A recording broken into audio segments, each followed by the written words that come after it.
Lio, l'artiste au sourire lumineux, se dévoile aujourd'hui d'une manière inattendue et émotive. Pour la première fois, elle parle de son fils Diego, qu'elle a tragiquement perdu. Les larmes aux yeux, la chanteuse se livre dans une interview bouleversante, où les mots peinent à exprimer la douleur et l'amour infini qu'elle porte à celui qu'elle a perdu trop tôt. Pourquoi cette confession, aujourd'hui? Quelles émotions se cachent derrière ces souvenirs d'un amour maternel brisé? Découvrez son témoignage touchant, un moment d'intimité qui pourrait bien bouleverser tous ceux qui l'écoutent. Il y a des moments dans la vie d'une célébrité qui marquent un avant et un après. Lio, la star de la chanson française, a toujours été vue comme une icône joyeuse, pleine d'énergie, avec ce sourire lumineux qui caractérise son image publique. Cependant, il y a des zones d'ombre dans son existence que le grand public ne connaît pas, des blessures profondes et douloureuses qu'elle a dû cacher derrière son image d'artiste exubérante. Aujourd'hui, pour la première fois, Lio brise le silence et évoque son fils Diego, qu'elle a tragiquement perdu. C'est avec une émotion palpable, les larmes aux yeux, qu'elle se livre dans une interview poignante. À travers ces mots, on sent le poids de la souffrance, une douleur qui ne se laisse pas oublier et qui s'invite dans sa vie bien après la perte. Pour comprendre pourquoi cette confession est si bouleversante, il est nécessaire de revenir sur l'histoire intime de cette grande artiste.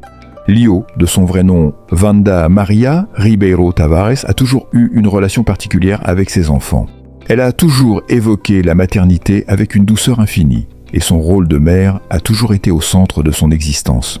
Cependant, l'arrivée de Diego dans sa vie allait bouleverser cette dynamique d'une manière inattendue. Ce petit garçon, fruit d'une relation avec son ancien compagnon, a été la lumière dans la vie de Lio, son compagnon de jeu, son enfant chéri. Mais la vie a été cruelle, et Diego est décédé bien trop tôt. La première fois que Lio évoque son fils décédé dans cette interview, l'émotion est palpable. L'artiste, habituellement joyeuse et extravertie, se trouve submergée par ses émotions, les mots semblant lui échapper. Les souvenirs d'un enfant espiègle, d'un sourire contagieux, d'un petit être qu'elle aimait plus que tout, défilent dans son esprit et font remonter des vagues de douleur qu'elle peine à exprimer. C'est un moment d'intimité rare, un instant où l'artiste se révèle dans toute sa vulnérabilité, loin des projecteurs et des paillettes. « Je n'ai jamais parlé de lui », confie Lio, la voix tremblante. Elle explique que pendant des années, elle a voulu protéger sa famille, protéger son image, ne pas exposer la souffrance au grand public. Mais aujourd'hui, elle se rend compte qu'il est temps de rendre hommage à son fils, de lui offrir l'espace qu'il mérite dans son cœur et dans sa vie. Ce silence qu'elle a si longtemps entretenu devient insoutenable. « Il est temps d'en parler », dit-elle, avant d'être envahie par une nouvelle vague de larmes. Pour Lio, évoquer Diego n'est pas simplement un acte de mémoire. C'est une manière de permettre à la douleur de se transformer en quelque chose de plus vivant, de plus lumineux. Elle se souvient des moments de bonheur simples qu'ils ont partagés, des instants de complicité où elle voyait en lui un reflet d'elle-même. Elle parle de la tendresse qu'il lui apportait, de la façon dont il apportait de la lumière dans sa vie, et comment chaque instant passé avec lui semble désormais précieux et hors de portée. « Diego est toujours là », poursuit Lio. « Il fait partie de moi, même s'il n'est plus physiquement présent. Il est dans chaque chanson que j'ai écrite, dans chaque geste que je fais. » Cette déclaration montre à quel point la perte de son fils fait partie intégrante de son existence, une empreinte indélébile sur son âme. Mais elle refuse de laisser cette douleur la définir. Lio transforme cette souffrance en un hommage vivant, en un message d'amour éternel à son fils, un fils qu'elle décrit comme un ange. Ce qui frappe dans cette interview, ce n'est pas seulement la douleur d'une mère qui pleure la perte de son enfant, mais aussi la manière dont Lio transforme cette souffrance en une forme d'hommage. L'artiste a toujours été connue pour sa liberté et son indépendance, mais aujourd'hui, elle choisit de montrer sa vulnérabilité, de partager un aspect plus intime et profond de sa personnalité. C'est un acte de courage, un acte de guérison. Elle parle de Diego comme d'un être exceptionnel, d'un petit garçon au caractère fort et au cœur immense. « Il avait une manière de voir la vie qui m'impressionnait, dit-elle. Il ne se laissait jamais abattre. Il avait une joie de vivre contagieuse. » Ce témoignage dégage une tendresse infinie, une mère qui veut se souvenir de son enfant, non pas dans la tristesse, mais dans la beauté de ce qu'il a apporté à sa vie. Lio ne cache pas que la douleur de la perte reste vive, mais elle a appris à vivre avec, à apprivoiser cette absence. Chaque pensée pour Diego est un acte d'amour et un hommage à l'enfant qu'elle a perdu. Elle précise que sa relation avec lui va bien au-delà de la mort, qu'il est une présence invisible, un souffle dans sa vie, qu'elle emporte avec elle dans chacune de ses démarches. Au fur et à mesure de l'interview, l'on comprend que Lio n'est pas seulement une artiste qui a perdu son fils. Elle est une mère qui, à travers cette épreuve, a trouvé une force intérieure incroyable. Le deuil est un chemin difficile, explique-t-elle, mais il faut accepter la douleur pour avancer. C'est une prise de conscience qui vient avec les années et les épreuves.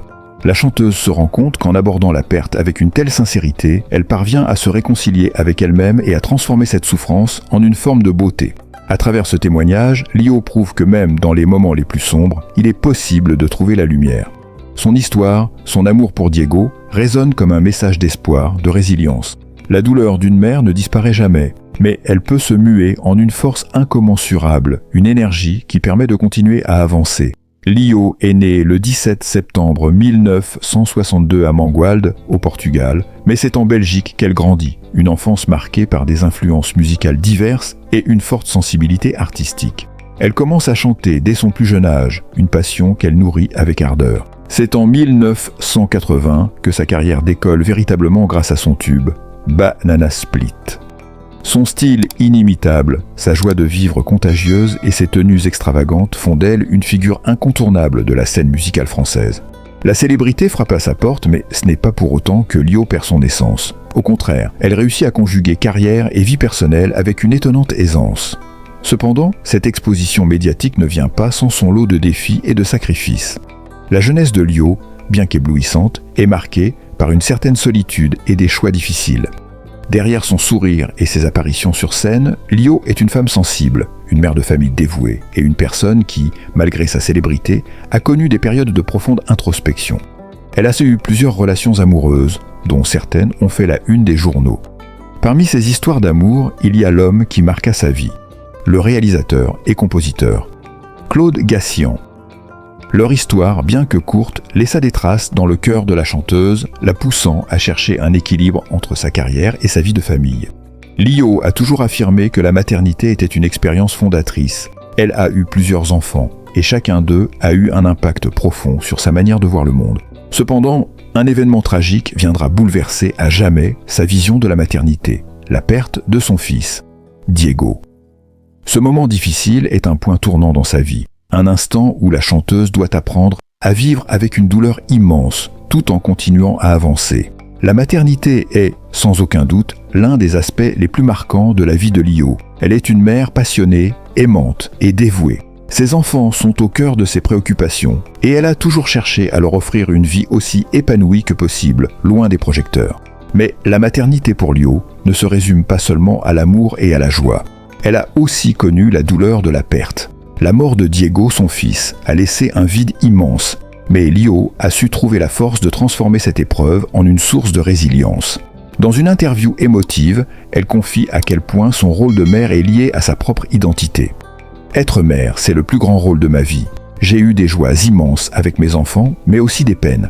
Chaque perte, chaque souffrance a été une manière de me redéfinir, de me reconnecter avec l'essence de ce que je suis. » Lio, par ses mots, révèle une vulnérabilité qu'elle n'avait jamais montrée auparavant. La musique est devenue son refuge, son exutoire pour canaliser la douleur et célébrer l'amour qu'elle porte à ses enfants, vivants et disparus. La musique a toujours été le principal moteur de la vie de Lio. Chaque album qu'elle a produit reflète ses émotions, ses réflexions et ses luttes personnelles. Lio n'a jamais cherché à se conformer aux attentes du public, mais a toujours voulu rester fidèle à elle-même, à son propre univers musical. Ses chansons sont un mélange de pop, de new wave et de mélodies françaises qui captivent les auditeurs par leur fraîcheur et leur originalité.